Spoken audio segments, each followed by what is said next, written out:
11 years ago, Jordan Brand dropped a pack of 3 sneakers that was inspired by just one of the best advertising campaigns for the GOAT, Michael Jordan, the Become Legendary campaign in 2008. And if you haven't seen that, definitely search it up on YouTube. It's still up there. MJ's voice saying, "I'm scared of what I won't become, and you're scared of what I could become."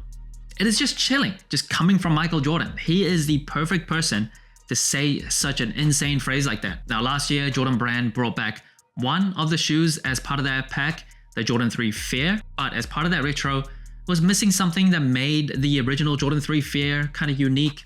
It wasn't actually like missing. They just swapped where it would show up on the shoe and the box instead of the insole. And now Jordan Brand is bringing back another shoe as part of the Fear pack. And this time, they did the same thing. Air Jordan 4 Fear.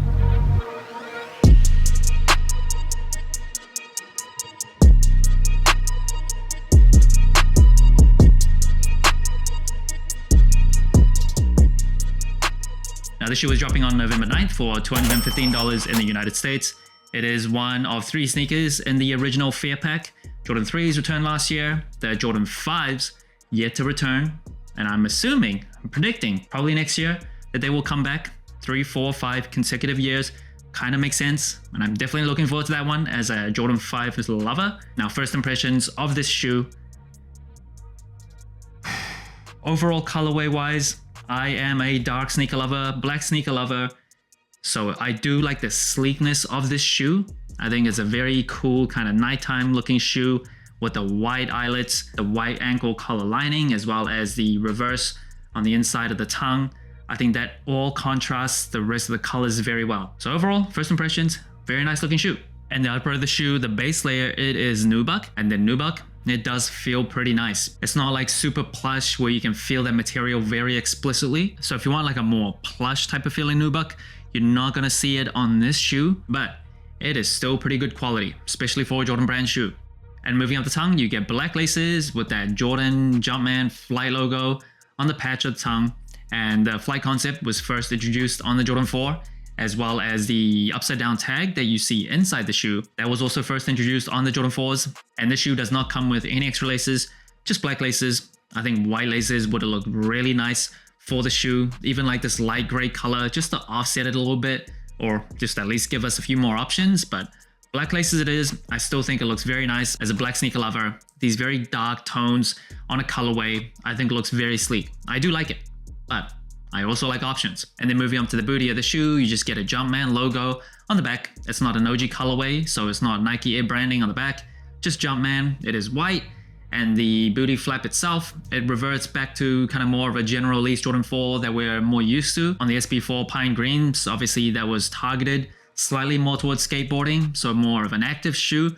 That was a very, very flexible and rubbery type of booty tab. On the Bread Reimagined as well, that was slightly more flexible. This one kind of reverts back to the general releases that we've seen in the past. And of course, this being a Jordan 4, you get the wings as well as this easy lace system. That is all like plastic, so they don't change the materials on those parts of the shoe. And the Jordan 4 does come with a polyurethane midsole with a visible Nike Air unit on the heel, as well as one on the forefoot. Now the sole of the shoe, of course, very distinct here too. Kind of like a gradient going from like black to dark gray as the midsole kind of progresses. And of course, a beautiful Jordan 4 rubber outsole, herringbone traction with that Jumpman in the cutout.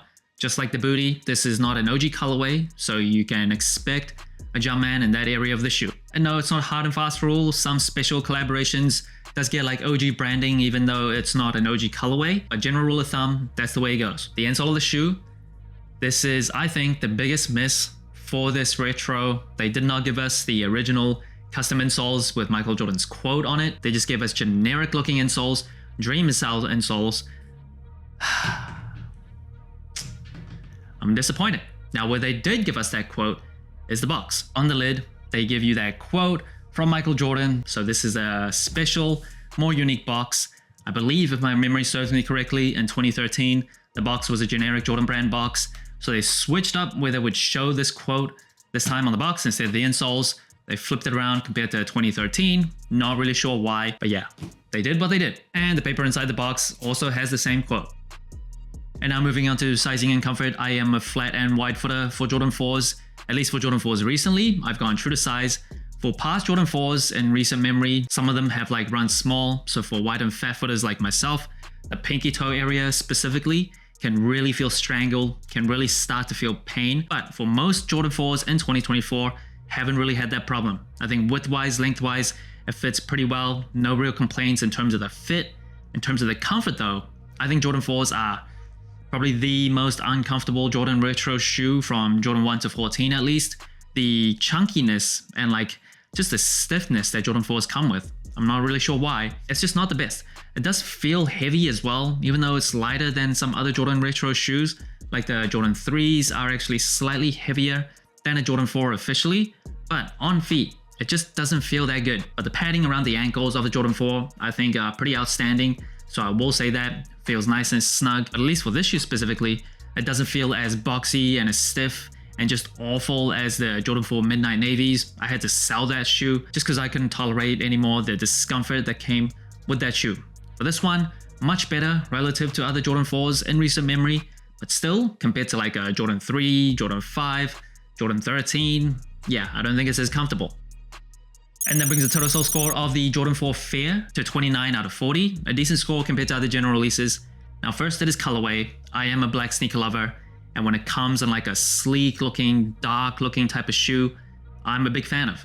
I wouldn't say it's like my favorite colorway. I think honestly, even an all black kind of Jordan 4, I think would look better. Like the Black Cats, love the colorway of that shoe. The different types and shades of green, I think look pretty nice in contrast with the rest of the shoe. The white eyelets also makes the shoe pop quite a bit. So overall, I'm a fan of the colorway. It's not my absolute favorite, but I do dig it.